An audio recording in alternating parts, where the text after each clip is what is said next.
दोस्तों, आपको बता दें, सावन महीने का जितना बेसब्री से इंतजार सभी शिव भक्तों को होता है, वह दिन आने में अब कुछ ही समय बचा है। तो आज हम इस वीडियो में सावन सोमवार और सावन महीने से पहले हमें कौन सी चीजें खरीद लेनी हैं, वह सब जानेंगे। तो आप वीडियो के अंत तक बने रहिए और वीडियो को पूरा देखिए। दोस्तों, आप लोगों को बता दूं, जितना बेसब्री से शिव भक्त इंतजार करते हैं, कुछ लोग तो सावन के पूरे महीने ही व्रत रखते हैं, पर जितना जिसके सामर्थ्य अनुसार होता है उतना लोग भगवान की पूजा आराधना करते हैं, व्रत रखते हैं। तो सबसे पहले दोस्तों, आपको बता दूं, सावन का पवित्र महीना 11 जुलाई से शुरू हो रहा है और इस महीने में कितने सोमवार पड़ रहे हैं यह भी जानना जरूरी है, क्योंकि कुछ लोगों को इसकी जानकारी नहीं होती। तो आज की इस वीडियो में हम यह भी जानेंगे कि सावन सोमवार में कितने सोमवार पड़ रहे हैं और किस तारीख को पड़ रहे हैं, कौन सा सोमवार किस तारीख को पड़ेगा। आज हम इस वीडियो में सभी प्रकार की जानकारी जानेंगे। वैसे तो सावन सोमवार हमेशा 4 ही पड़ते हैं, पर कभी कभी 5 भी पड़ जाते हैं, परंतु इस बार 2025 में जो सावन सोमवार पड़ रहे हैं वह 4 ही पड़ रहे हैं। आपको वीडियो के अंत में विस्तार पूर्वक बताएंगे कि कौन कौन सी तिथियां हैं। कुछ लोग 5 सोमवार रखना चाहते हैं, तो आप देख लीजिएगा, अपनी सुविधा अनुसार व्रत पूरे करें, ठीक है। तो यह हो गया सावन के व्रत का नियम। चलिए सबसे पहले जान लेते हैं कि सावन का महीना शुरू होने से पहले कुछ चीजें आप मंगाकर प्लानिंग करके रख लीजिए।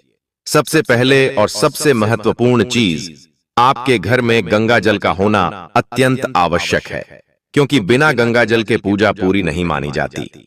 तो आप गंगा जल पहले ही मंगाकर रख लीजिए, और अगर आपके घर में पहले से ही रखा हुआ है तो अति उत्तम है। अपने घर में गंगा जल जरूर रख लीजिए, क्योंकि कभी भी किसी दिन गंगा जल की आवश्यकता पड़ सकती है। सभी परिवार मिलकर या खुद जाकर गंगा जल थोड़ा सा साधारण जल में मिलाकर अभिषेक कर सकते हैं, इसलिए गंगा जल की व्यवस्था पहले से कर लीजिए। अब दूसरी चीज जान लेते हैं। अगर आपके घर में शिव जी की कोई फोटो या प्रतिमा नहीं है तो आप बाजार से जरूर खरीद लीजिए, और अगर आप बाजार से न खरीदें तो किसी मंदिर से खरीदें तो वह ज्यादा उत्तम रहेगा। और आप एक छोटी सी शिवलिंग भी उसके साथ जरूर खरीदें, क्योंकि इसकी पूजा करना भी आवश्यक माना जाता है। कहा जाता है कि सावन के पूरे महीने में यदि आप शिवलिंग का अभिषेक करते हैं, चाहे वह केवल दूध से ही क्यों न हो या थोड़ा सा गंगा जल लेकर ही क्यों न हो, तो शिव भक्त को महादेव अत्यंत प्रसन्न होकर सुख समृद्धि का आशीर्वाद देते हैं। नंबर 3, सावन के महीने से पहले तांबे का लोटा जरूर खरीद लें, खासकर उनके लिए जो व्रत रखेंगे। यदि आपके घर में पहले से ही तांबे का लोटा है तो नया खरीदने की आवश्यकता नहीं है, बस उसे अच्छे से साफ करके उपयोग में लाएं। यदि चाहें तो पीतल का लोटा भी खरीद सकते हैं, पर यह आवश्यक नहीं है। तांबे से केवल जल अर्पित किया जा सकता है, उसमें दूध या मीठा पदार्थ अर्पित नहीं करना चाहिए। लेकिन कुछ लोग उसमें चीनी वगैरह डाल देते हैं, जिससे वह निषिद्ध हो जाता है, इसलिए इस बात का ध्यान रखें। नंबर 4, विशेष रूप से महिलाओं के लिए है, क्योंकि सावन का महीना हरियाली का प्रतीक माना जाता है। हर रंग मन में खुशी और शुभता का प्रतीक होता है और महादेव को अत्यंत प्रिय होता है।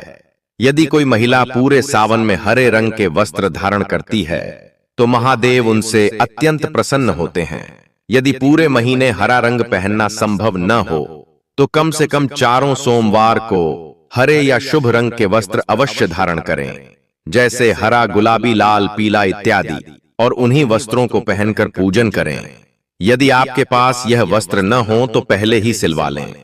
अब एक और बात, यदि आपके घर में कोई मांस मदिरा का सेवन करता है और एक ही चूल्हा है तो सावन में उस चूल्हे पर व्रत का भोजन नहीं बनाना चाहिए। इसके लिए आप एक अलग छोटा सा चूल्हा या ओवन या इंडक्शन खरीद सकते हैं और उसी पर व्रत का भोजन बनाएं, ताकि पूजा में कोई दोष न आए। अगर आपको इससे संबंधित कोई भी संदेह या प्रश्न हो तो आप कमेंट बॉक्स में पूछ सकते हैं, हम उसका उत्तर अवश्य देंगे। अब बात करते हैं चूड़ियों की सावन में। हरी और लाल चूड़ियों का बहुत महत्व होता है। आप पहले ही हरी और लाल चूड़ियां खरीद कर रख लें और सावन के पहले सोमवार को माता गौरी को चढ़ाएं और स्वयं भी धारण करें।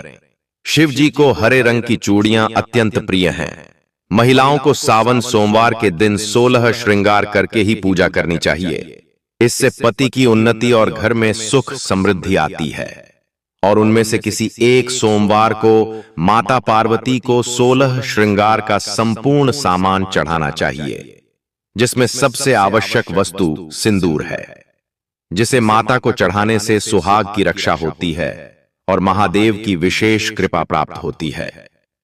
सावन से पहले आप भगवान शिव के लिए चंदन, रोली, लाल चंदन आदि पूजा सामग्री भी खरीद लें। पूजा की अन्य सामग्री जैसे शहद, शक्कर, चावल, मिट्टी के दीपक, सफेद वस्त्र आदि भी पहले से ही खरीद कर रख लें, ताकि समय पर किसी भी वस्तु की कमी न पड़े। दूध, दही जैसी वस्तुएं तो उसी दिन लेनी पड़ेंगी, परंतु बाकी सभी चीजें पहले से रख लें। अब बात करते हैं कि सावन सोमवार कब कब पड़ रहे हैं। तो उत्तर भारत में सावन का आरंभ 11 जुलाई 2025 शुक्रवार से हो रहा है और इसका समापन 9 अगस्त 2025 शनिवार को होगा। सावन सोमवार की तिथियां इस प्रकार हैं। पहला सोमवार 14 जुलाई, दूसरा 21 जुलाई, तीसरा 28 जुलाई, चौथा 4 अगस्त को पड़ेगा। वहीं दक्षिण भारत के राज्यों जैसे आंध्र प्रदेश, तेलंगाना, महाराष्ट्र, कर्नाटक, तमिलनाडु आदि में सावन का आरंभ 25 जुलाई से और समापन 23 अगस्त को होगा। वहां पर सावन सोमवार की तिथियां हैं 28 जुलाई, 4 अगस्त, 11 अगस्त और 18 अगस्त। अब अंत में हम आपको एक विशेष उपाय बता देते हैं, जो यदि आपने कर लिया तो समझिए आपने 33 करोड़ देवी देवताओं को प्रसन्न कर लिया। आपको सावन के चारों सोमवार को गौ माता को एक रोटी अवश्य खिलानी है, जिसमें हल्दी और थोड़ा सा गुड़ रखा हो, और वह रोटी स्वयं बनानी है और उसी दिन गौ माता को खिलानी है।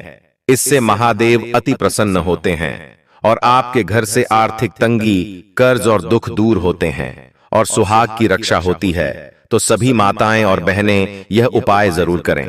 मान्यता है कि सावन मास में शिव जी को बेलपत्र अर्पित करने से हर मनोकामना पूर्ण होती है। लेकिन यदि सावन माह में बेलपत्र आसानी से न मिले तो आप चांदी का बेलपत्र बनवाकर उसे घर ले आए और फिर उसे शोध कर रोजाना शिव जी को अर्पित करें और सावन माह के बाद इसे अपने धन रखने के स्थान पर तिजोरी में रख दें।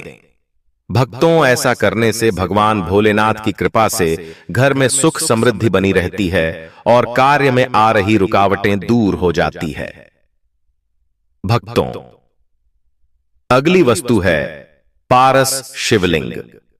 पारस और शिव जी का एक खास संबंध माना जाता है। कहते हैं यदि सावन में पारस शिवलिंग को घर लाकर उसकी रोज पूजा की जाए और अभिषेक किया जाए तो आपके ऊपर से हर तरह के दोष समाप्त हो जाएंगे। यह भी मान्यता है जो भक्त पारस शिवलिंग की पूजा करता है, भगवान महाकाल उसकी स्वयं रक्षा करते हैं। यह शिवलिंग घर में सुख और शांति लाता है। इससे घर में कोई बीमारी नहीं रहती और धन धान्य में भी वृद्धि होती है। अगली चीज है त्रिशूल।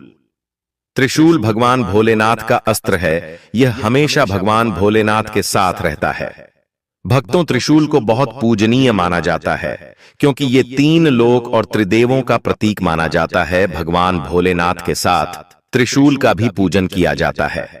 त्रिशूल का पूजन करने से नकारात्मक ऊर्जा का नाश होता है और शत्रुओं से लड़ने की ताकत भी मिलती है।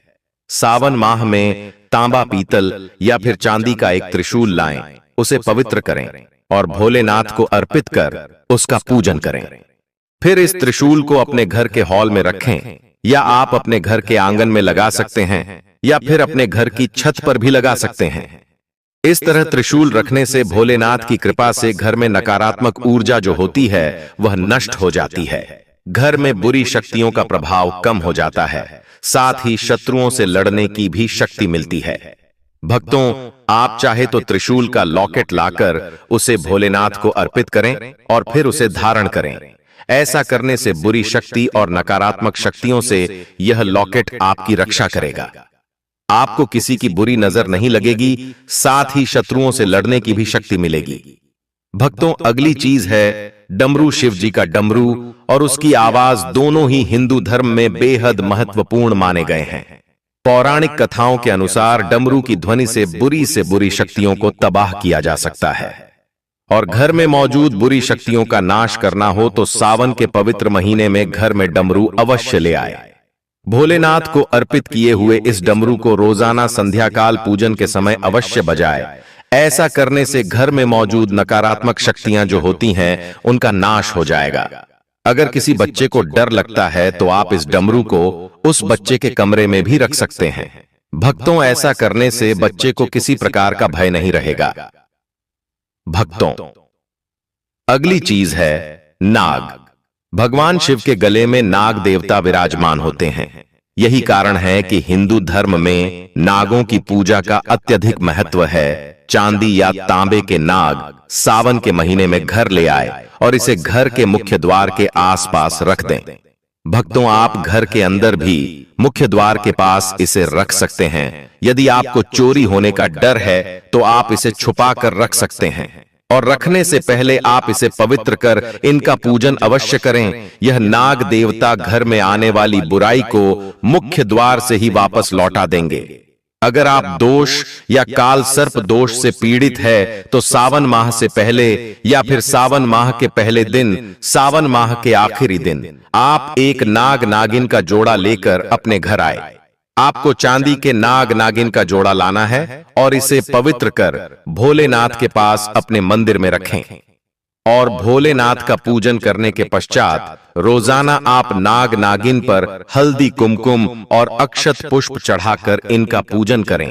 पूरे सावन माह में आपको इनका पूजन करना है और सावन माह के आखिरी दिन, श्रावण पूर्णिमा के दिन, इस नाग नागिन के जोड़े को आप भगवान भोलेनाथ के शिवलिंग पर रखें। शिवलिंग पर रखने से पहले शिवलिंग पर पंचामृत से अभिषेक करें और फिर नाग नागिन के जोड़े को शिवलिंग पर रख दें और भोलेनाथ से दोष और काल सर्प दोष दूर करने की प्रार्थना करें।